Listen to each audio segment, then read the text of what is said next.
Hi, welcome back to part 3 of this little excursion that I, Paulagloria, from this show Farther Down the Rabbit Hole, is doing to try to understand what is art, and can great inspiration also lead to an incomplete understanding of the world around us, that somehow the beauty lulls us to sleep and we don't see the details that we need to see.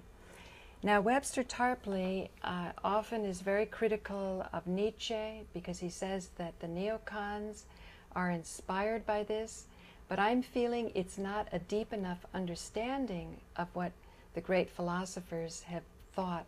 Now, I'm not that versatile with, familiar with Nietzsche, I'll have to admit it straight away, and you know, Webster sort of rained on that parade.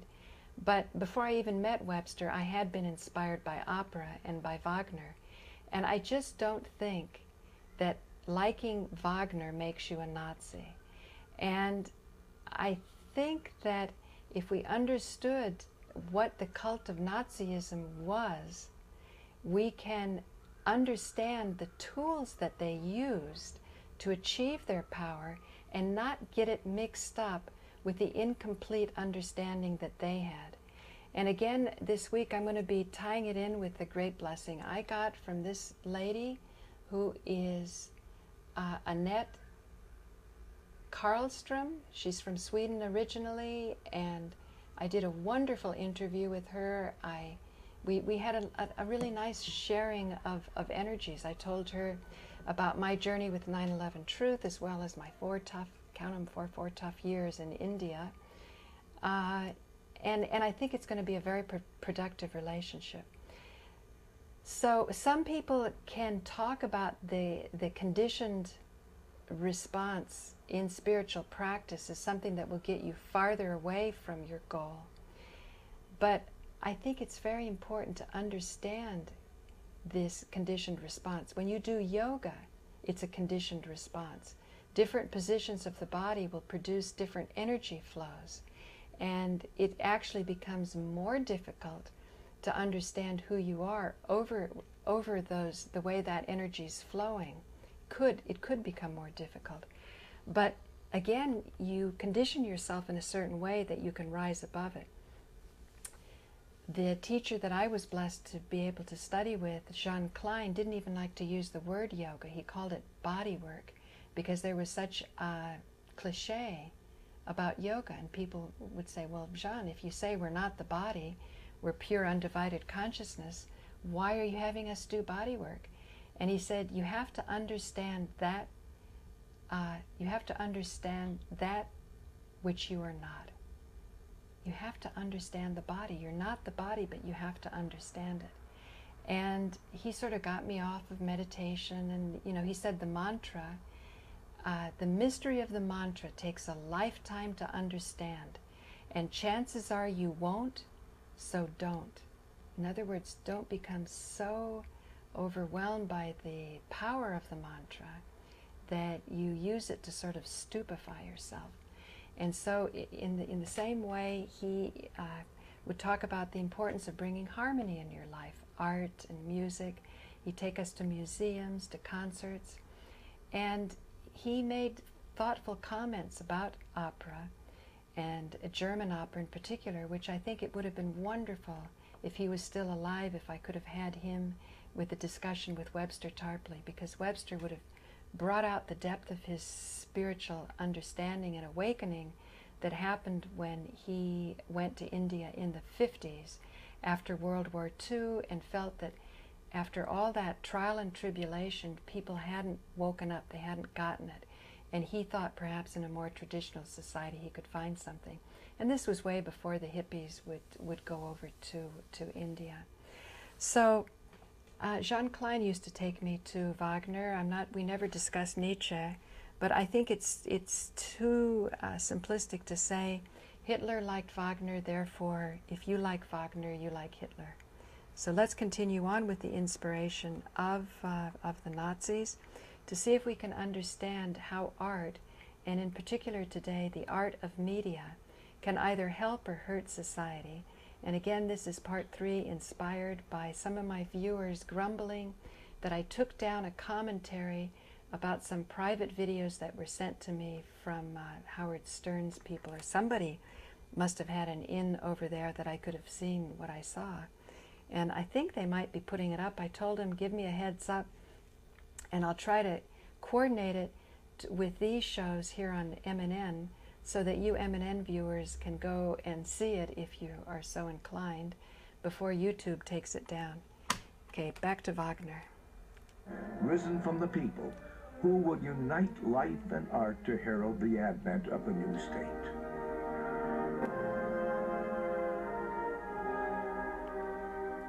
Hitler found use for his artistic bent in political work. He created Nazi props, everything. From uniforms, gave the Nazi movement its form. Hitler's 1923 sketch of the party standard. I mean, look at that. It's just childish. It's so upsetting to me to see yantras that do have power, the power of the knowledge that you need to understand how to create, how to manifest. What is the relationship between your thought and how your thought produces something in the world? When I was learning Transcendental Meditation, Maharishi Mahesh Yogi was the first one who introduced me to the concept name and form. If you were in high enough state of consciousness, the name of what you're uttering would produce the form. Now, most people who have visions of the divine and even the physical, you know, there's a whole tradition in India. Gosh, maybe it's here in more esoteric traditions, but I've never been that much introduced to Western esoteric tradition, except perhaps through the Ramtha School of Enlightenment. But after doing a lot of conditioning, a lot of spiritual practice, it can culminate in an actual vision. The eyes can see the most beautiful thing there is to see. The ears can hear the most beautiful thing there is to hear. And there's different expressions of the principle of nature that you're deeply investigating. Some are very beautiful and some are very horrifying. But if you sort of, you know, you stand steady and you weather through it, you gain self-knowledge. And so that's why I'm saying with a lot of my shows, I kind of fly into the radar, and some of my best stuff I'll put at the end, because, you know, there's no reason to throw some provocative ideas out and have them be misunderstood. And so I felt that the day I had that Howard Stern commentary up, it got about 200 hits and very thoughtful comments. But some people, I think, sort of missed the point of what I was trying to say. And maybe that's part of the reason I took it down too. But I'm thinking if we can start to get a platform together where we unite people who are savvy about media, maybe we can pull things off where we can get the people who are making a lot of money and have a lot of power and have some self-shame running, so they think they have to keep hiding it. Because if you keep hiding it and keep hiding it and keep hiding it, it gets worse and worse and worse. And that gets to my show yesterday where I said the same is true of sexual shame. As soon as you can release it, then you're not held by it. And all of us are held by it if we live in a society that is, some of the shots are called by rulers, by leaders who are blackmailable. Very, very important to look into this and to go right into it, not to be afraid of it. That's why I will always stand up for what Howard Stern does, but at the same time he takes a big risk, because, you know, I've seen some of those fundamentalist areas, and I always remind people, probably many of them are at least started because they're so useful to divide and keep a country weak by the very powers that are hiding what really happened in 9/11. So I'm saying, let's be the kind of viewers that can get the information about 9/11 truth. Don't get addicted to me or anyone else and sit and watch, but make your life more exciting, more dynamic, more rewarding, more healthy, and you know, share that with those around you. Be more abundant and throw the abundance this way, because with little bits that you send, I think I can amass it into something and get some matching funds going. But along with it, by the time the money's released, so will a lot of judgment be released, and so will forgiveness start to come about. And then we, sitting in this powerful part of the world, can seek the forgiveness that we need to seek from countries like Iraq and other places. So let's carry on again with what inspired Adolf Hitler.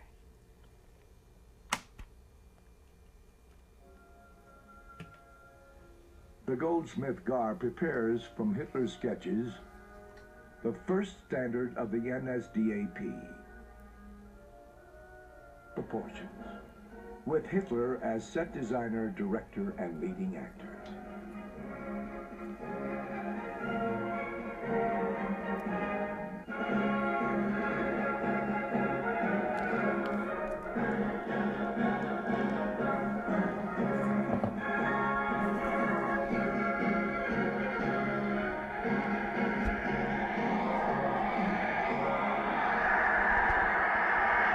Mass rallies also embodied a central Nazi ideal, the myth of the body of the German folk.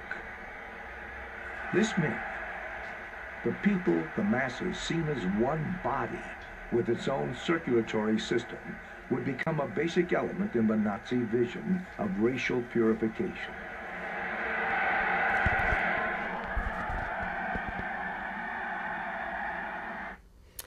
I just want to pause at this point. There is a lot of wisdom in seeing society as a body.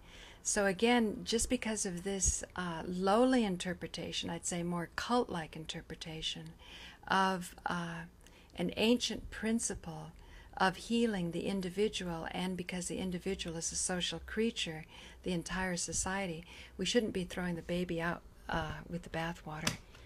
So back to...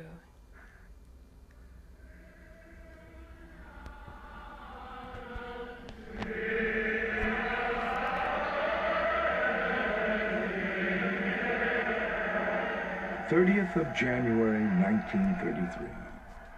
The Nazis celebrate Hitler's seizure of power.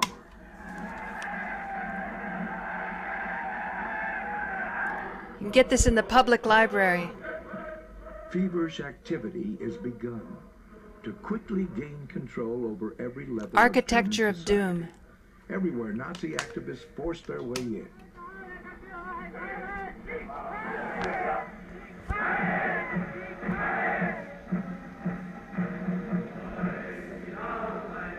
A proclamation is made in March.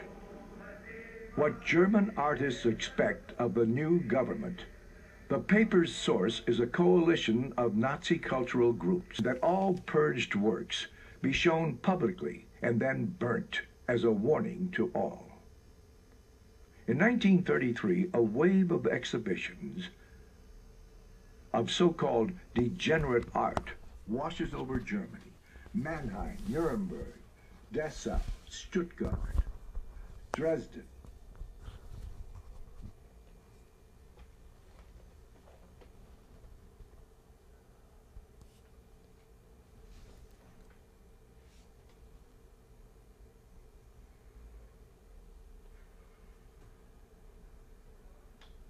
Already in the early 20s, art was of first-rank importance to the Nazis. Cultural degeneration was seen by many as a genuine threat. Decay was a modish word among the German petty bourgeoisie. Behind the calamities that had plagued Germany, cultural Bolshevism in particular, the Jew was felt to be the instigator, the ringleader.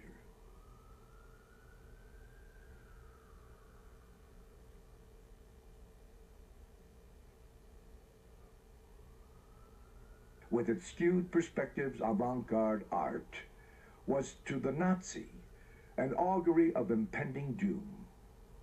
To them, the chaos they perceived in it was visible evidence of spiritual and intellectual depravity.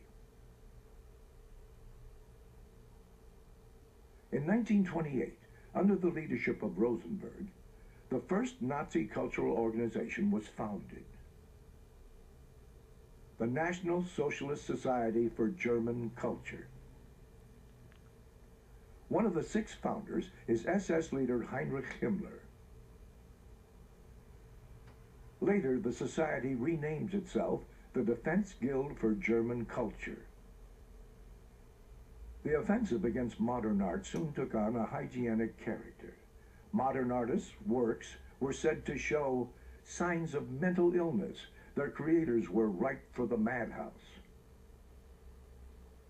One of the Defense Guild's most influential members, art theorist Paul Schultz-Naumburg, begins a nationwide speaking tour in January 1931. In the world of German art, a struggle to the death rages, not unlike the struggle in politics. And it must be fought with the same gravity and singleness of mind, he says. Showing lantern slides to illustrate the lectures, he projects his vision of art hygiene. By choosing pictures of deformed cases from medical journals and comparing them with modern art, he claims to show a link between physical degeneration and artistic perversion.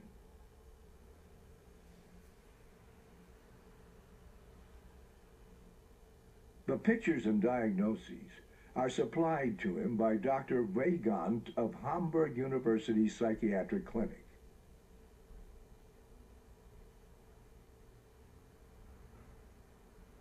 In Schultz-Naumburg's view, art is not only a mirror of racial health. Here he refers to antiquity and the Renaissance, but has as its duty, even as the Grecian marbles did, to be a representative expression of the people's longing for racial fulfillment.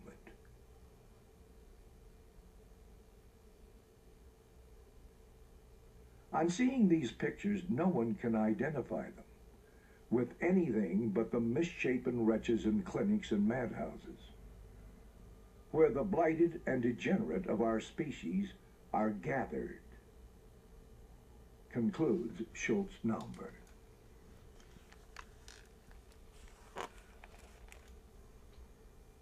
No spiritually healthy person needs to be convinced that an outlook is revealed here, which must be forever banished from the new Germany.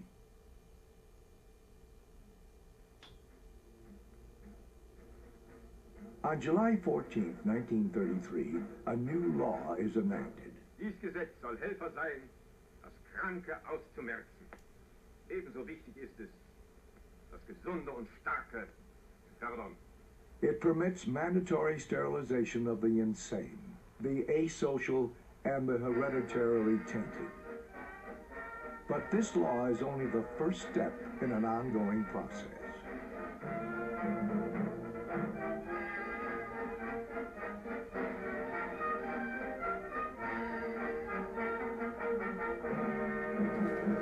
In March 1935, an exhibition opens in Berlin, The Miracle of Life. Here, the physician emerges as the spearhead of Nazi racial policy. In the quest for... Okay, I want to...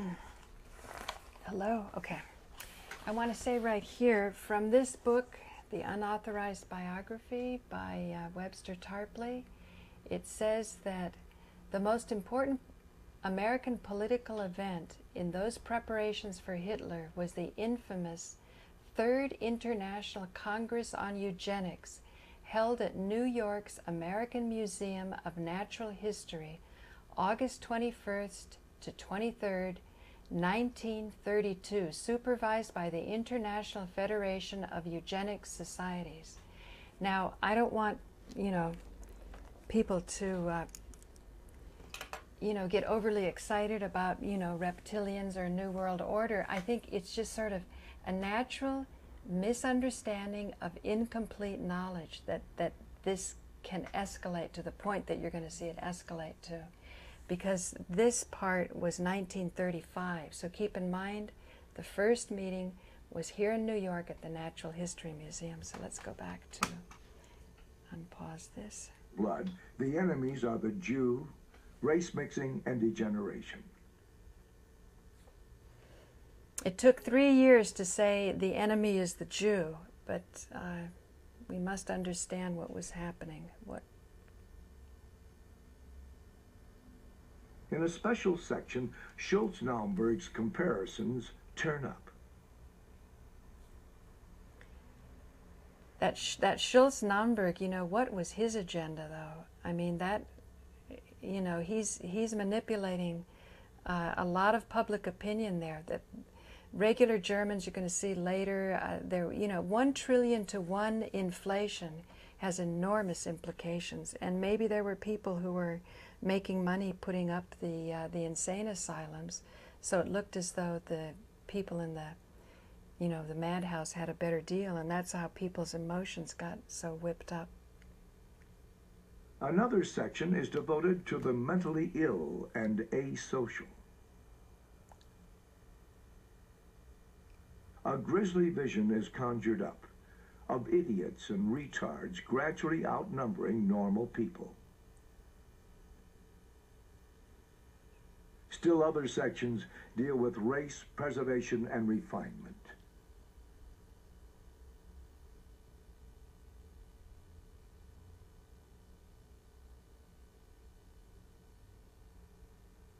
Our first principle of beauty is health, Hitler declares. The methods of medical science will ensure that end. With the physician as esthetician, aesthetic problems became medical ones. This exhibition already defines the presumptions underlying mass murder. No longer does the physician minister to the individual. Now he is the healer of the corpus of the race, a biological warrior, fighting diseased and inferior elements that threaten the body of the German folk.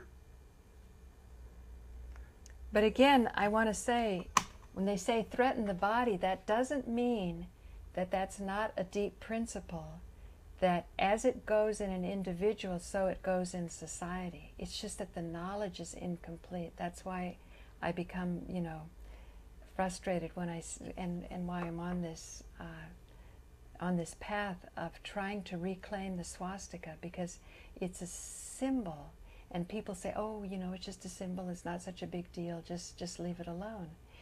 But it is a big deal, because if it produces that kind of an effect in you, then that means that's something to take a look at. And I know for myself, the swastika that I put up in my bedroom, it was sort of, or living room, sort of, you know, kind of a meditation device to sort of figure this out, you know, to just sort of feel how it feels in me, because I know I'm conditioned. But I have those moments when I'm not, and you just see something as it is without the conditioning. In the same way, when my dad sent me his x-rays, I thought that was kind of cool, because he knows that I don't often agree with his medical choices. But he and I kind of have this sharing of sort of scientific knowledge, and it's just so interesting. You know, he had these pins put in his back, and so I've just sort of slapped him up there with the swastika, not for any healing agenda, but just so I would be able to just contemplate it, just think about it. You know, what is the human body? What are the bones? How are the bones created? How are they related to other parts, other functionings in the body? Anyway, just an aside. How the physician in uniform comes to the fore of society. The Nazification of physicians began in the first months of Nazi rule, as Jewish doctors were stripped of their positions. Physicians with the right idea. But of course, it's going to give you career possibilities if you've got more worthy people that have been kicked out. But a seed I want to plant in your awareness is, how many of those that were kicked out that could have said something when they had a chance to say something, but said, oh, you know, I've got kids in college or whatever, and I can't rock the boat. How many of them did that? And then it escalated to the point that they were kicked out and less worthy people were put in. They were probably riding high thinking, I'm so worthy, I'm the greatest, you know, the greatest one there is. They'll never replace me. But, you know, they not only got replaced, those intellectuals let all of society down on their responsibility. I think this type of thing gets Webster Tarpley kind of worked up when he thinks about the responsibility of the intellectual traditions, you know, who is having the kind of meetings and considerations that we need to have.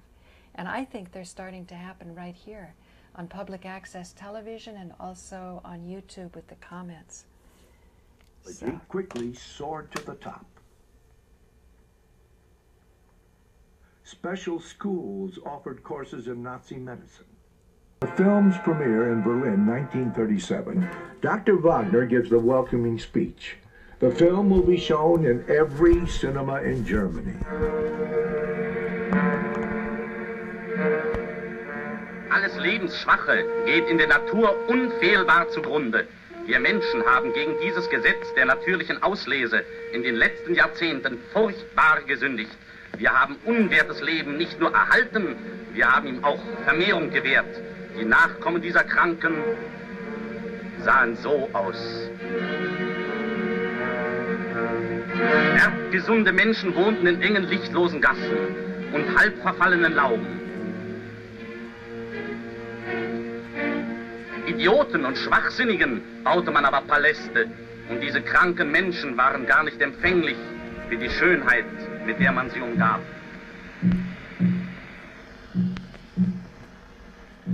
Das deutsche Volk kennt das ganze Ausmaß dieses Elends wohl kaum. Es kennt nicht den drückenden Geist jener Häuser, in denen Tausende lallende Schwachsinnige künstlich ernährt und gepflegt werden müssen, die tiefer stehen als jedes Tier. In den letzten 70 Jahren hat sich unser Volk um 50% vermehrt, während die Zahl der Erbkranken im gleichen Zeitraum um 450% gestiegen ist. They were manipulating some figures there, saying that the mentally ill have increased 450%, whereas normal Germans only increased 70%. Entwicklung so weiterliefe, würde schon in 50 Jahren auf. They said if this continues in 50 years, there will be one defective for every 4 healthy people. Gesunde Menschen, ein Erbkranker kommen. Ein endloser Zug des Grauens würde in die Nation. Anyhow, I encourage you to go down to the New York Public Library, because I'm going to be ending this series now where I was comparing degeneration of the type of art form that Howard Stern uses to attract great masses of people. I believe his heart's in the right place, and that it is art that he's doing, and we can release the shame. So, thank you for joining me. I'm Paula Gloria, and this has been an excursion farther down the rabbit hole.